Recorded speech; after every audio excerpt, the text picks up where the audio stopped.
ये बढ़ रहा है जी।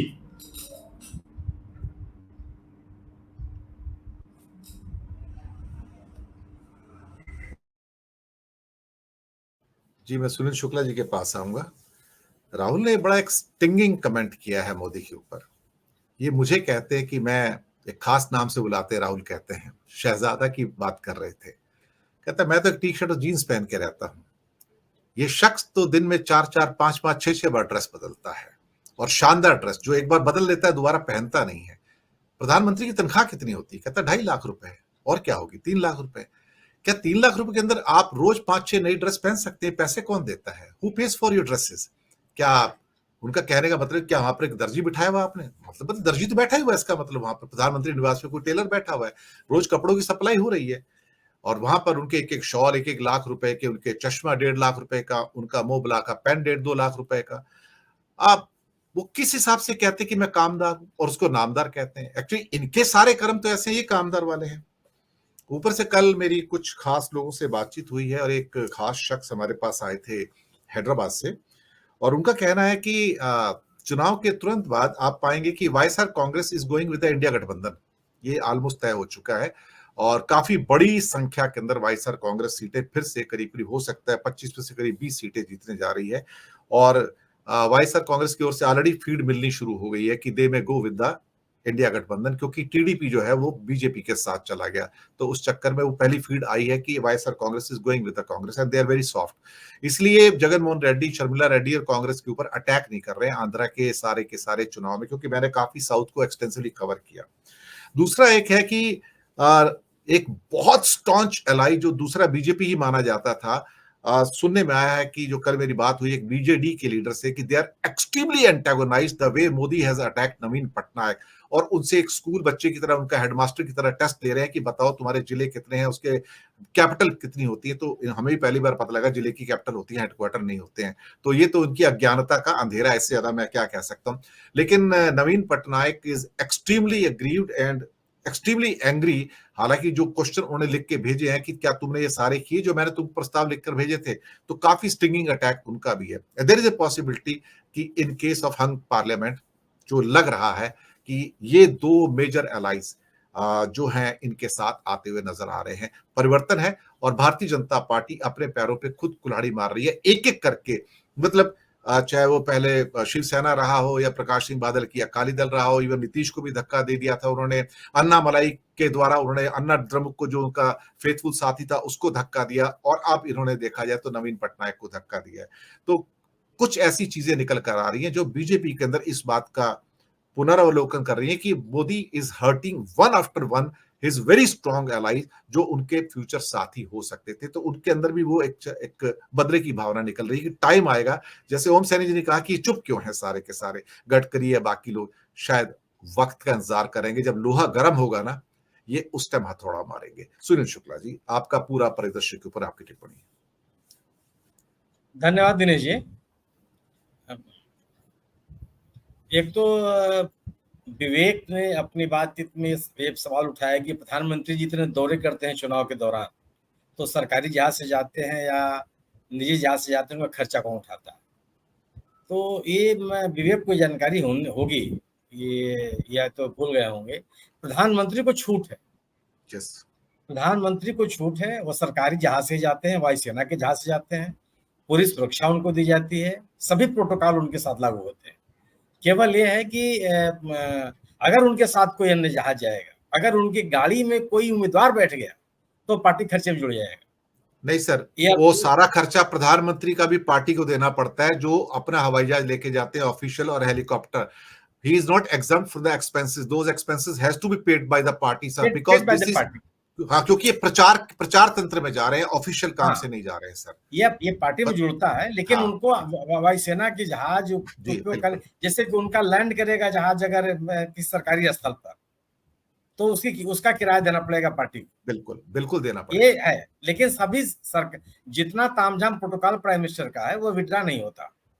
कोई प्रतिबंध उनके ऊपर नहीं है, जहां चाहे वहां जाए, जब चाहे तब जाए, उसके लिए कोई रोक नहीं है। यह शुरू से चला रहा है कि भाई प्रधानमंत्री एग्जीक्यूटिव हेड है देश का, इसलिए उनको आपके मॉडल कोड ऑफ कंडक्ट के तहत बांध नहीं सकते। और उसी का सरकारी जो पार्टियां होती हैं, ये मुख्यमंत्रियों को छूट नहीं है। केवल और केवल प्रधानमंत्री को।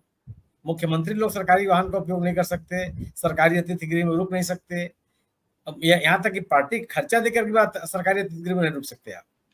सरकार कोई मीटिंग नहीं बुला सकते, किसी सरकारी समारोह में शामिल नहीं हो सकते। तमाम मॉडल कोड ऑफ कंडक्ट है जिसमें लेफ्टिनेंट गवर्नर्स और चीफ मिनिस्टर्स को कोई छूट नहीं है। आपने बात कही कि वाईएसआर कांग्रेस बीजेडी, देखिए अगर बीजेपी सरकार बनाने की स्थिति में नहीं होगी तो जो लोग मिलकर चुनाव लड़ रहे हैं वो भी छोड़ के चले जाएंगे, वो इंडिया दल समूह के साथ चले जाएंगे।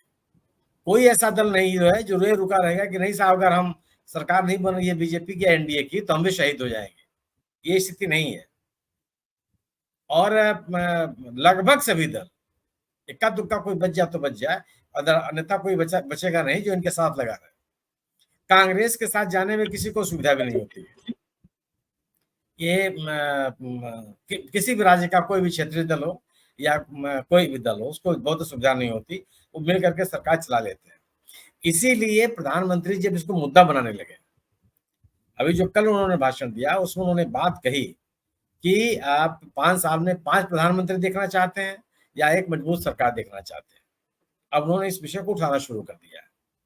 तो उनको ये लगने लगा है कि लोगों का एक पूरा का पूरा समर्पण बीजेपी के साथ नहीं है, इसलिए उन्होंने इस बात को अपनी सभा में उठाना शुरू किया। रही बात बीजेपी में लोगों के चुप रहने की, तो आपने कभी देखा है कि बीजेपी में मुखर होकर लोग बोले हों? जिन्होंने बोला उनका असर क्या हुआ? उमा भारती बोली, नेपथ्य में चली गई। कल्याण सिंह जी बोले, नेपथ्य में चले गए। सुब्रमण्यम स्वामी बोले, नेपथ्य में चले गए। बलराज मधोक बोले, नेपथ्य में चले गए। यह पार्टी ऐसे लोगों की पार्टी नहीं है जिसमें कि आप नेता के साथ साथ समर्थक भी हो। अगर आज मोदी जी भारतीय जनता पार्टी से अलग हो जाए, अगर उनको पार्टी अलग कर दे तो उनके साथ ये और नहीं रहेगा जो आज है।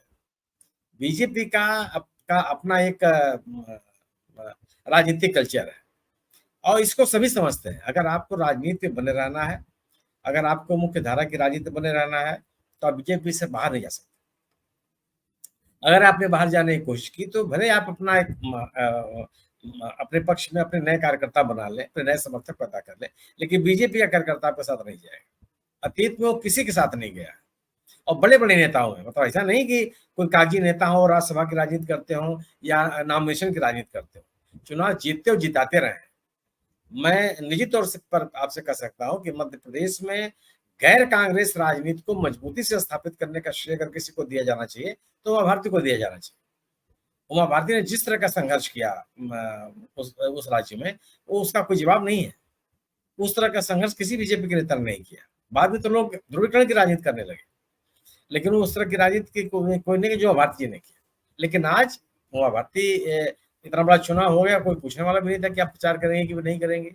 लोकसभा के चुनाव में कहीं एक सीट भी उनसे पूछ के या उनकी सहमति से या उनकी अनुशंसा पर दी गई हो, तो यह पार्टी जो लीडर है उसको आगे रख करके अपनी राजनीति करने के लिए जानी जाती है।